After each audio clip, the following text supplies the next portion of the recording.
किती दिवस तपासणी करण्यात आली, किती अंगणवाडी सेविकांनी हा सर्व्हे केला आणि समोर काय आलं याविषयी जिल्हा व महिला बालविकास अधिकारी गणेश कुंगळे यांच्याशी बातचीत केलेली आहे आमचे प्रतिनिधी कृष्णा केंडे यांनी।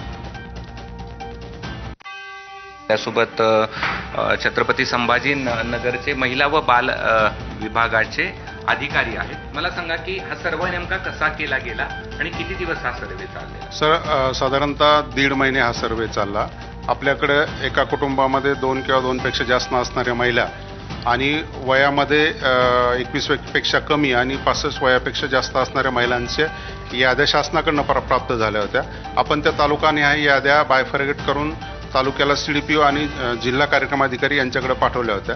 साधारणतः जिल्ह्यातल्या 3,500 अंगणवाडी सेविकांनी हा 1.5 महिने सर्वे पूर्ण करून याच्यामध्ये व्हेरीफाय करून तो डाटा आपल्याकडे पाठवला आणि तो डाटा आपण शासनाकडे पुन्हा व्हेरीफाय करून शासनाकडे परत पाठवलेला आहे। हा जो डाटा तुम्ही अपलोड केला हा तालुका वाईज केला की जिल्हा वाईज? नाही सर, एकत्र जिल्ह्याचा एकत्रित केला डाटा तो पुन्हा अपडेट करा। यातलं बायफर्गेशन सांगता येईल पात्र अपात्रतेचं? नाही सांगता येणार सर मला, कारण आम्ही आलेला खालून डाटा जसाच्या तसा अपलोड करून शासनाकडे पाठवलेला आहे। याची आकडेवारी कुणाकडे? शासन स्तरावर आहे सर। शासन स्तरावर. Yes sir. आणि पुढची प्रक्रिया काय? नाही ते शासन स्तरावर आहे सर, मला नाही सांगता येणार त्या बाबतीत। बरं, यांना अपात्रतेबाबत कळवण्याबाबत काही सूचना वरून आल्या? तशा काही सूचना नाहीत, तशा सूचना नाहीत।